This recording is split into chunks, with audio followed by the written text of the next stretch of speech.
Well, as you know, we're in the middle of a government shutdown. Lawmakers in Washington cannot seem to agree on terms to reopen the government, and that is affecting a whole plethora of things across the federal government system, not least of which is air travel. You know, Atlanta is home to the world's busiest airport, and that's where we find Fox 5's Tyler Finger. Tyler, we're talking about air traffic controllers. We're talking about TSA agents not getting paid while all this is going on, some of them choosing to call out sick. So the question is, how's this affecting travelers there at Hartsfield-Jackson?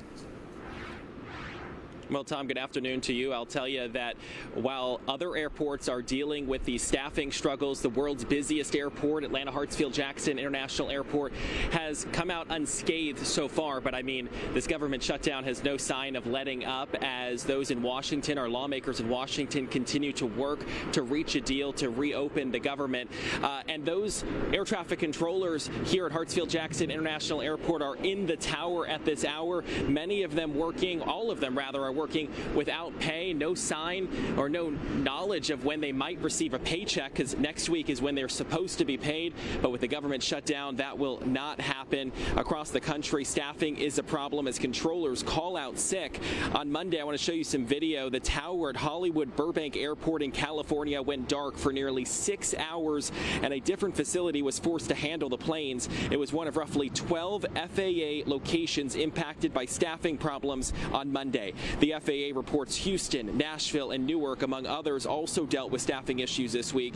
And you don't need me to tell you this, but air traffic controllers are vitally important. They are the eyes in the sky at airports from coast to coast. But as the shutdown showdown continues in our nation's capital, these men and women are working without pay. As I mentioned at the top, the FAA has not reported any struggles here at Hartsfield-Jackson International Airport, but one of its other main facilities in the Atlanta area did have a problem this week. On Tuesday, the FAA reported staffing issues at the Atlanta Air Route Traffic Control Center in Hampton. The shutdown comes at a time when there's already a shortage of air traffic controllers. U.S. Transportation Secretary Sean Duffy says the government shutdown is impacting operations as controllers work without pay. Take a listen. I want to be clear. Do I think they're more stressed right now in our towers? Yes. Is our airspace unsafe? No. Right? If we think there's issues in the airspace, we will shut it down. We will close it down. We will delay. But again, it's creating a ripple effect for our controllers. So you may be wondering, how do these staffing issues at air traffic control facilities? Yes.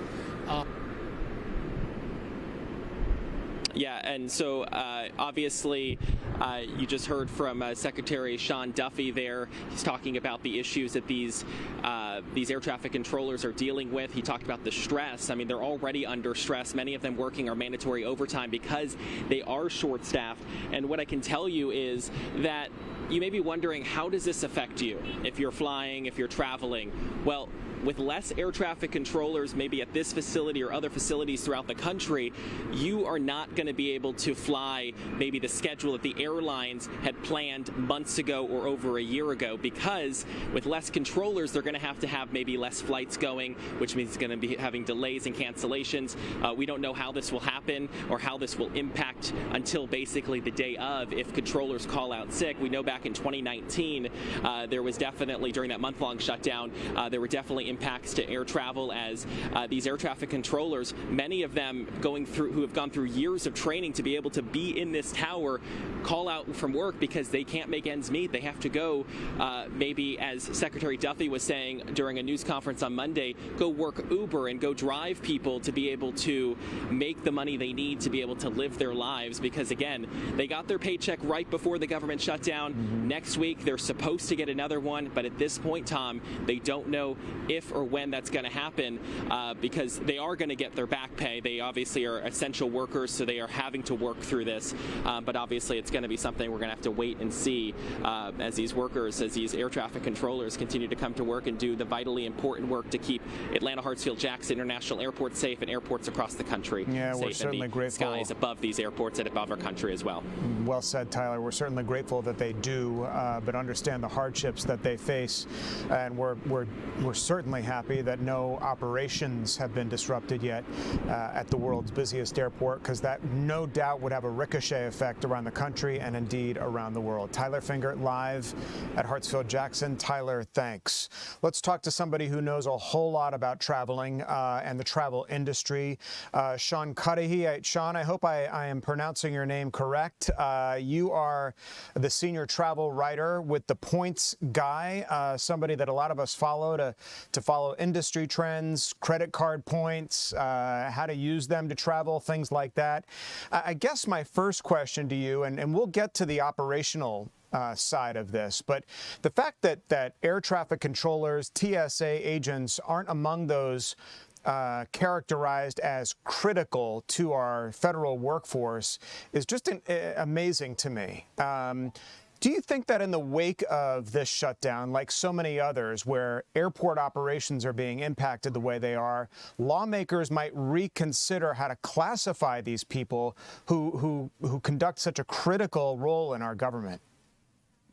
Yeah, I think it's going to be something worth watching here, for the future. Obviously, we've seen a number of these shutdowns over the year, several of them dating back, over the last 10 years. And actually, we should point out that's part of what has contributed, among other factors, to this shortage of air traffic controllers that we see today.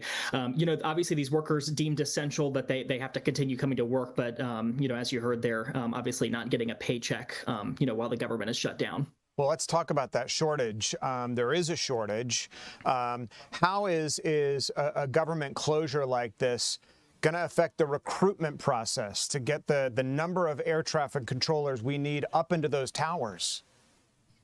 Yeah, we've seen it, time and time again over the last 10 years. You really had three different factors dating back to the early 2010s that have kind of exacerbated this shortage of air traffic controllers that we're left with today. We've had multiple shutdowns, which interrupts hiring and training of air traffic controllers every single time. We had certainly the pandemic and then also sequestration earlier in the 2010s. So a few different factors there. Now, the good news this time around, it seems like a lot of the training and hiring of air traffic controllers, a huge focus right now for the FAA, is continuing. The FAA's academy in Oklahoma City continuing to operate right now, but there is some concern about support staff at those facilities. So, it seems like the impact with hiring and training is going to be a little less than past shutdowns. But time is going to tell, depending on, how long this goes on. Sure will. Okay, so I'm a passenger. I'm headed to the airport. I'm going to go away for the weekend. What am I looking for, and what tips do you have for travelers who are watching all this and fearful that it might impact their trip some way, somehow? Yeah, I think a little bit of perspective here. Now, certainly we are seeing some staffing shortages right now. Obviously, there already is an air traffic control staffing shortage, and we're seeing more of it. However, we're not seeing like widespread cancellations and delays. We think about some of the airline meltdowns that we've seen over the last couple of years. We think about the situation that we saw in Newark earlier this year. I would not classify the current disruptions as anything kind of resembling that. Now, as this shutdown goes on, if it continues to go on, we'll kind of see where this heads. I think the biggest risk for travelers are these flight delays. So, if you haven't booked your trip yet, if you're booking a trip, I think avoiding those really tight connections. You think about how many travelers pass through Hartsfield-Jackson every single day on like a Delta connecting ticket.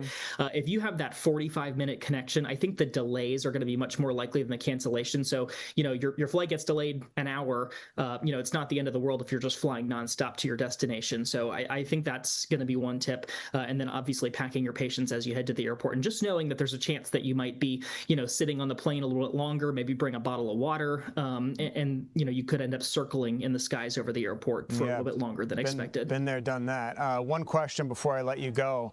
For nervous flyers out there, they might be thinking, gee, is my safety impacted here? I mean, are air traffic controllers going to be disgruntled in any way, and might that affect their performance up in the tower? And, is my safety at risk as a flyer?